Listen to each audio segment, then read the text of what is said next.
नमस्कार, टेकपाना टेक अपडेटमा स्वागत छ। म उस्मा। 27 वर्षदेखि इन्टरनेटको स्पिडमा मात्र होइन, प्रविधि सुविधा सृजनशीलतामा पनि सधैँ छिटो। वर्ल्ड लिङ्क, मनसँग जोडिएको तार, तपाईलाई पनि व्यक्त गर्दछ आभार। छिटो भनेकै वर्ल्ड लिङ्क।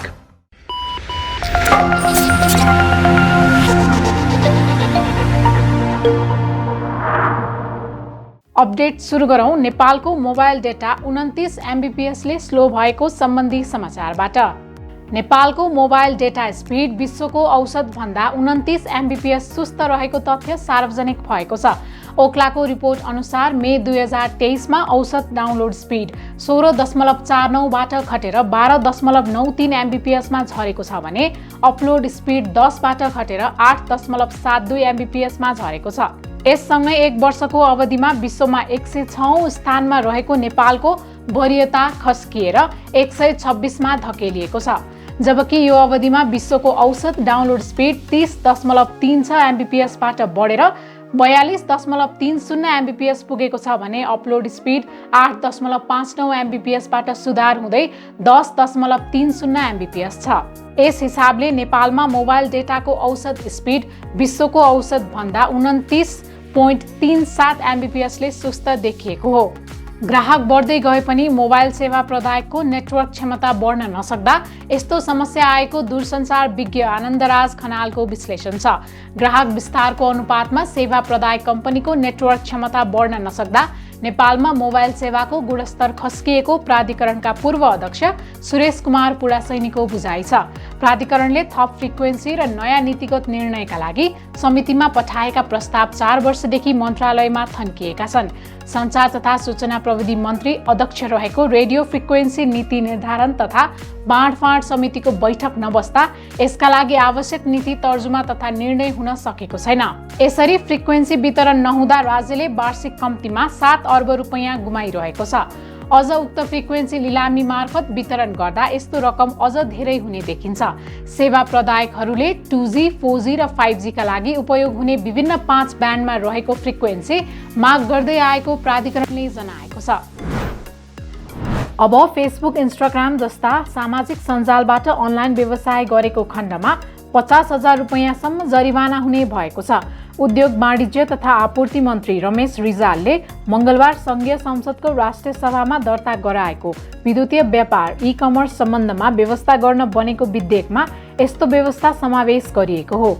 विधेयकको दफा 4 मा ई-कमर्स गर्न चाहने प्रत्येक व्यवसायीले विद्युतीय प्लेटफर्म अर्थात् वेबसाइट, एप्लिकेसन तथा सफ्टवेयर सिस्टम स्थापना गर्नुपर्ने व्यवस्था गरिएको छ। अन्यथा निरीक्षण अधिकृतले 10,000 रुपैयाँदेखि 50,000 रुपैयाँसम्म जरिवाना गर्न सक्ने प्रस्तावित व्यवस्था छ। यस्तै ई-कमर्स सञ्चालन गर्न विद्युतीय प्लेटफर्म स्थापना गरेपछि वाणिज्य, आपूर्ति तथा उपभोक्ता हित संरक्षण विभागले स्थापना गरेको विद्युतीय व्यापार पोर्टलमा निर्धारित विवरणसहित सूचीकृत गराउनु पर्नेछ। त्यस्तै नेपाली उपभोक्ताले अमेजन, अलिबाबा जस्ता विदेश स्थित ई-कमर्स प्लेटफर्मबाट समेत नेपालमा सामान अर्डर गर्न सक्नेछन्। विधेयक मार्फत नै यस्तो व्यवस्था गरिएको हो। यसका अलावा ग्राहकले ई-कमर्सबाट आफ्नो डेटा डिलिट गर्न पाउने, फेक रिभ्यू तथा रेटिङ राख्न नपाउने, निर्धारित अवधिमा डेलिभरी नभए रकम फिर्ता दिनुपर्ने लगायतका व्यवस्था पनि विधेयकमा गरिएको छ। दर्ता भएको विधेयक राष्ट्रिय सभाबाट पारित भएर प्रतिनिधि सभामा जानेछ। त्यहाँबाट समेत स्वीकृति भएपछि राष्ट्रपतिले प्रमाणीकरण गरे पश्चात ऐनको रूपमा लागू हुनेछ। एलन मस्कको स्वामित्वमा रहेको कम्पनी स्पेस एक्सको सेटेलाइट इन्टरनेट सेवा स्टारलिङ्कलाई नेपाल आउन कानुन बाधक बनेको पाइएको छ।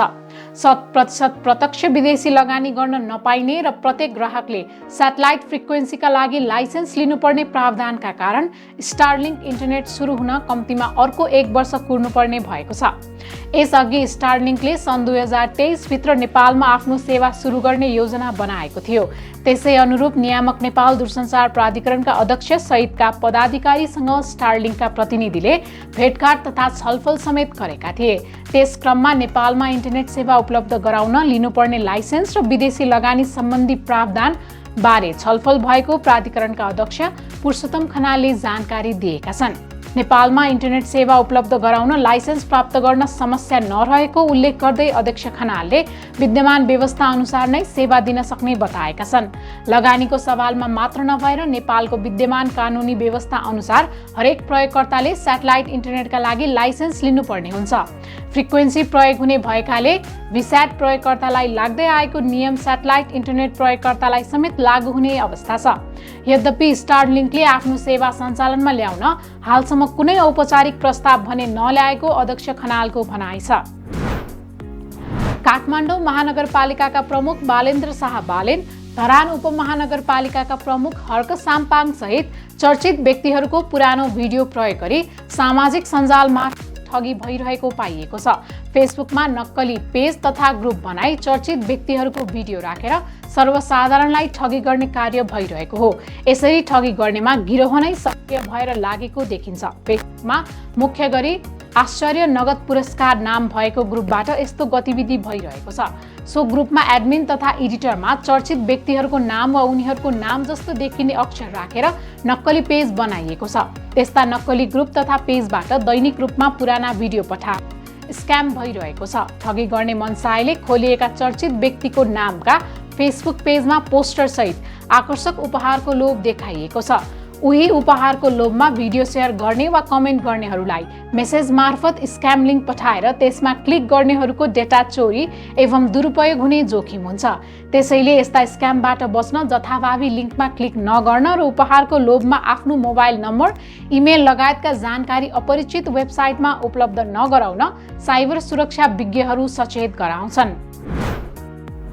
सरकारले रेडियो नेपालको खुमलटार स्थित करिब 42 रोपनी जग्गा दूरसञ्चार क्षेत्रको नियामक निकाय नेपाल दूरसञ्चार प्राधिकरणलाई दिने निर्णय गरेको छ। मंगलबार बसेको मन्त्री परिषद बैठकले प्राधिकरणलाई उक्त जग्गा भोग चलनका लागि अनुमति दिने निर्णय गरेको हो। रेडियो नेपालको खुमलटार स्थित जग्गा प्राधिकरणले खरिद गर्ने विषय लामो समयदेखि अड्किएर बसेको थियो, तर अब भने यसको बाटो खुला भएको छ। सञ्चार तथा सूचना प्रविधि मन्त्रालयको प्रस्तावमा मन्त्री परिषदले पुरानै मूल्यमा रेडियो नेपालको जग्गा खरिदका लागि प्राधिकरणलाई अनुमति दिएको सञ्चार तथा सूचना प्रविधि मन्त्री रेखा शर्माले टेकपानालाई जानकारी दिएकी छिन्। यसअघि 2075 सालमा मन्त्री परिषदले नै प्राधिकरणलाई रेडियो नेपालको खुमलटारमा रहेको 42 रोपनी जग्गा उपलब्ध गराउने निर्णय गरेको थियो। 40 लाखका दरले प्राधिकरणले रेडियो नेपाललाई उक्त जग्गाको 2 अर्ब 68 करोड 80 लाख रुपैयाँ बुझाउनु पर्नेछ। नेपाली मोबाइल एप बाटो म्याप्सको नयाँ अपडेट सार्वजनिक भएको छ। पछिल्लो अपडेटमा काठमाडौँ उपत्यकाको सार्वजनिक यातायात चल्ने रुटसँग थुप्रै नयाँ फिचर थपिएका छन्। नेपाली व्यवसाय तथा अन्य प्रयोगकर्ताका लागि स्थानीय नक्साको सेवा प्रदान गर्ने उद्देश्यका साथ नेपाली युवाहरूले विकास गरेको एप हो बाटो म्याप्स। आफू रहेको स्थान देखाउने मात्र नभई बाटो म्याप्समा आफूले चाहेको स्थानसम्म जान दिशा निर्देश प्राप्त गर्नुका साथै उक्त स्थान वरपर रहेका विभिन्न ल्यान्डमार्कको सहयोग लिन समेत सकिन्छ।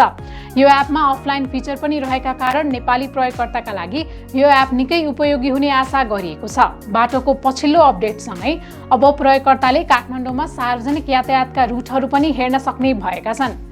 बाटो म्याप्समा पार्किङ स्थल तथा रेस्टुरेन्ट खोज्न सकिने लगायतका फिचर उपलब्ध छन्। नेपालमा पनि चिनिया भुक्तानी प्लेटफर्म WeChat पे भित्रिएको छ। एनएमबी ब्याङ्कले चीनको चर्चित डिजिटल भुक्तानी सेवा WeChat पे नेपालमा पहिलो पटक भित्र्याएको हो। यस अन्तर्गत नेपाल भ्रमणमा रहेका चिनिया पर्यटकले NMB bank WeChat pay QR मार्फत भुक्तानी गर्न सक्छन्। यो सँगै नेपाली व्यापारीले नेपाली मुद्रामा भुक्तानी प्राप्त गर्न सक्ने ब्याङ्कले जनाएको छ। यो सुविधाले चिनिया पर्यटकलाई नेपाल भ्रमण गर्दा कुनै पनि सेवा किन्न वा लिन चाहेमा उत्कृष्ट अवसर प्रदान गर्ने बताउँदै उनले यसबाट दुई राष्ट्रबीचको क्रस बोर्डर कारोबार सरल बन्ने विश्वास व्यक्त गरेका छन्। मोबाइल चार्ज गर्ने क्रममा करेन्ट लागेर एक बालिकाको ज्यान गएको छ। स्याङ्जाको बिरुवा गाउँपालिका 7 बलेवाका दल बहादुर गुरुङकी 10 वर्षीय छोरी गीताको ज्यान गएको प्रहरीले जनाएको छ। मोबाइल चार्ज गर्ने क्रममा बिजुलीको प्लगबाट करेन्ट लागेर गम्भीर घाइते भएकी बालिकाको प्राथमिक स्वास्थ्य केन्द्र वालिङमा उपचारका क्रममा मंगलबार दिउँसो ज्यान गएको जिल्ला प्रहरी कार्यालय स्याङ्जाका प्रहरी नायब उपरीक्षक रविन्द्र खनालले जानकारी दिएका छन्। मोरङ जिल्लाको सुकुना बहुमुखी क्याम्पसको फेसबुक पेज ह्याक भएको छ। क्याम्पसले बुधबार वेबसाइटमा एक सूचना राख्दै पेज ह्याक भएको सूचना दिएको हो। क्याम्पसका अनुसार मंगलबारदेखि फेसबुक पेज क्याम्पस प्रशासनको नियन्त्रण बाहिर गएको थियो। उक्त फेसबुक पेजमा अहिले अश्लील भिडियोहरू पोस्ट भएको देख्न सकिन्छ। क्याम्पसले यस किसिमको अपराधिक क्रियाकलापको घोर भर्त्सना गरेको छ। यो अनैतिक आपराधिक कार्यमा संलग्न जो कोहीको पहिचान गरी कानुनी कारबाही गर्न प्रहरी प्रशासन समक्ष निवेदन दिएको पनि क्याम्पसले जनाएको छ। क्याम्पसले आफ्नो वेबसाइटबाट फेसबुक पेजको लिङ्क हटाएको छ। ह्याक भएको फेसबुक पेजमा आएका पोस्टमा प्रतिक्रिया दिँदै फेसबुक प्रयोगकर्ताले क्याम्पस प्रशासनको लापरवाहीले त्यस्तो भएको टिप्पणी गरेका छन्। मोबाइल निर्माता कम्पनी रेड म्याजिकले छिट्टै आफ्नो 8S प्रो मोडलको फोनमा 24 GB र्याम उपलब्ध गराउने भएको छ। कम्पनीले मंगलबार चिनिया सामाजिक सञ्जाल विबोमा एक पोस्ट राख्दै आफ्नो नयाँ मोडलको स्मार्टफोनमा 24 GB र्याम हुने बताएको छ। कम्पनीले रेड म्याजिक 8S प्रोमा उपलब्ध गराउने 24 GB र्याम भर्चुअल हो वा भौतिक हो भन्ने बारे भने स्पष्ट जानकारी आएको छैन। अहिले विकासकै क्रममा रहेको यो मोडल आगामी जुलाई 5 मा चिनिया बजारमा सार्वजनिक हुने बताइएको छ। पछिल्लो समय स्मार्टफोन निर्माता कम्पनी बीच र्यामलाई लिएर प्रतिस्पर्धा बढ्दो छ। विशेष गरी कम्पनीले आफ्ना हाई एन्ड मोडलहरूमा 8 देखि 16 GB र्याम उपलब्ध गराइरहेका थिए र यता म्याजिकले भने आफ्नो 7 प्रो गेमिङ फोनमा 18 GB को र्याम उपलब्ध गराएको थियो। एन्ड्रोइड अथोरिटीका अनुसार ओप्पो वा वान प्लस मध्ये कसले पहिले 24 GB र्याम भएको फोन बजारमा ल्याउँछ भन्ने चर्चा बीच रेड म्याजिकले नयाँ मोडलमा 24 GB र्याम उपलब्ध गराउने घोषणा गरेको हो। स्मार्टफोन कम्पनी नथिङले अमेरिकी बजारमा आफ्नो व्यवसाय विस्तार गर्ने तयारी गरेको छ। यसका लागि नथिङले $96 मिलियन $12.5 अर्ब रुपैयाँ बढीको फन्ड पाउने भएको छ। हालै हाइल्यान्ड युरोपको नेतृत्वमा भएको इन्भेस्टमेन्ट राउन्डमा नथिङले यो रकम सुरक्षित गरेको हो। नथिङले गत वर्ष आफ्नो पहिलो स्मार्टफोन नथिङ फोन 1 र वायरलेस इयरबडहरू बजारमा ल्याएको थियो। कम्पनी अब नयाँ फोन नथिङ फोन 2 सार्वजनिक गर्ने अन्तिम तयारीमा छ। यसअघि अमेरिकी बजारमा उपस्थिति नजनाएको नथिङले नयाँ लगानी भित्र्याएर अमेरिकी उपभोक्तासम्म पुग्ने योजना ल्याएको छ। आर्थिक सङ्कटले विश्वभर स्मार्टफोनको बिक्री घटिरहेको बेला नथिङ भने उत्साह बोकेर अमेरिकी बजार प्रवेश गर्ने तयारीमा छ। युट्युबले एड ब्लकर अर्थात् विज्ञापन ब्लक गर्ने माध्यम प्रयोग गर्ने प्रयोगकर्ताले युट्युब भिडियो नै हेर्न नपाउने व्यवस्था गर्न थालेको छ। कम्पनीले यसका लागि एड ब्लकर प्रयोग गर्नेहरूलाई युट्युब प्रिमियम प्रयास गर्न भन्दै विश्वभर एउटा सानो परीक्षण गर्न थालेको हो। युट्युबले बारम्बार एड ब्लकिङ टुल प्रयोग गरेको थाहा पाएपछि त्यस्ता प्रयोगकर्तालाई भिडियो प्लेब्याक रोकिने चेतावनी सहितको नोटिफिकेसन पठाउन थालेको छ।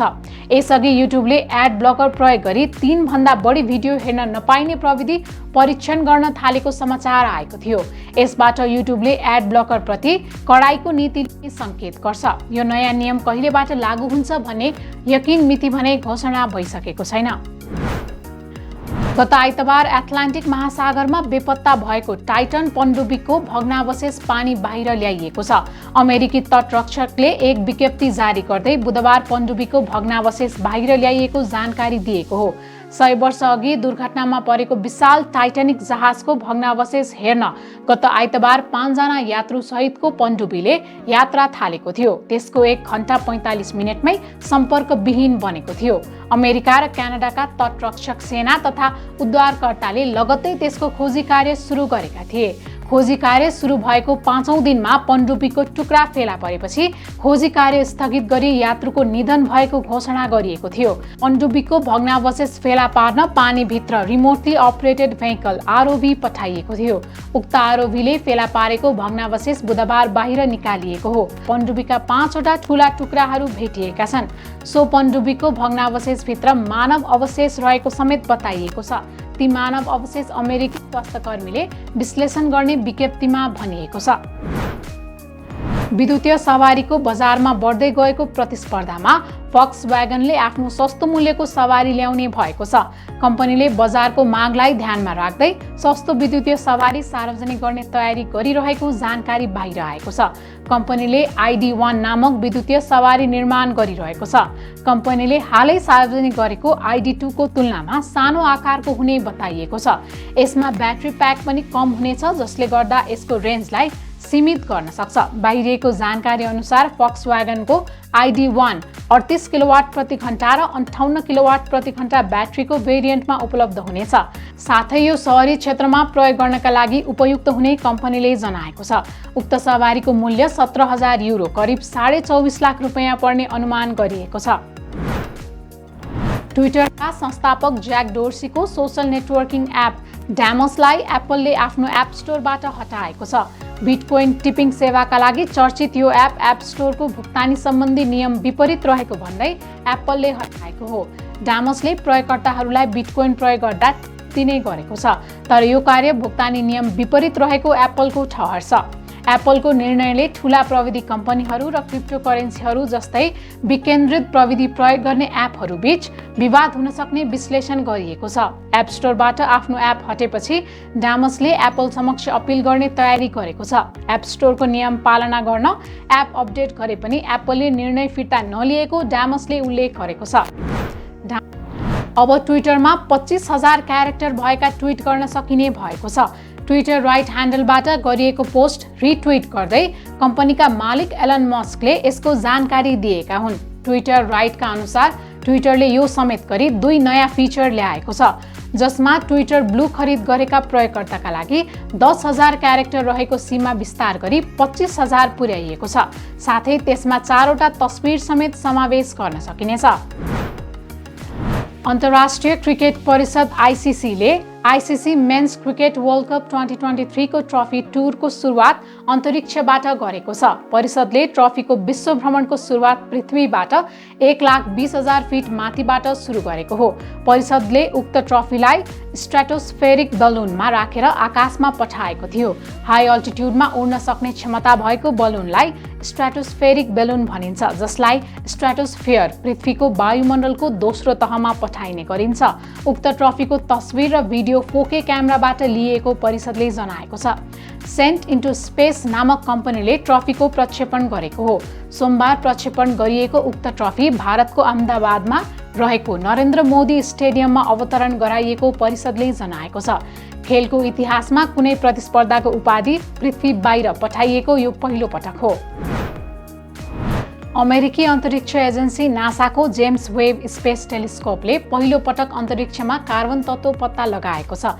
मिथाइल क्याट आयन CH3+ का रूपमा परिचित यो अणु पृथ्वीभन्दा 1350 प्रकाश वर्ष टाढा ओरियन नेबुलामा फेला परेको हो। अन्तरिक्षमा कार्बन कम्पाउन्ड फेला पर्नु वैज्ञानिकहरूका लागि चाखलाग्दो विषय हो, किनभने कार्बन कम्पाउन्डले हामीले बुझेको र जानेको सबै जीवनका लागि आधारको काम गरेको हुन्छ। त्यसैले वैज्ञानिकले यसलाई विशेष महत्त्वका साथ हेरेका छन्। टेकपाना टेक अपडेट आजलाई यति नै। प्रविधि सम्बन्धी विभिन्न जानकारीको लागि टेकपाना हेर्दै गर्नुहोला। आजलाई भने बिदा दिनुहोस्। नमस्कार।